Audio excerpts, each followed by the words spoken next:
Kakagising ko lang, Joshua agad. Sinong idol nyo silang dalawa? Rosmar Tan, Maris Cabral.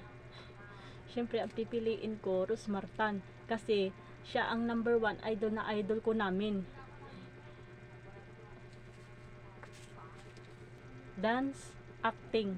Siyempre, ang pipiliin ko, dance. Kasi, pasayawin ko na lang si Rosmar.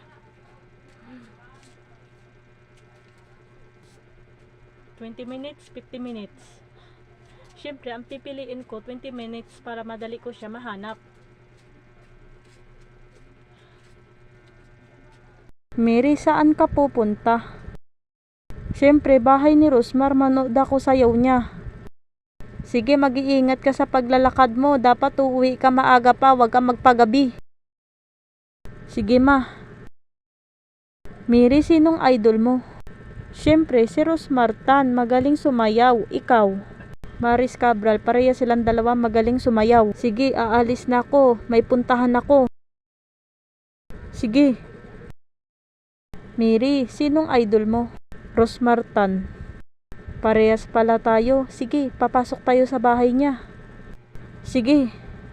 Vai no pau, vem no pau, vai no pau, vem no pau, vai no pau, vem no pau, vai descendo na moral. Vai no pau, vem no pau, vai no pau, vem no pau, vai no pau, vem no pau, vai descendo na moral.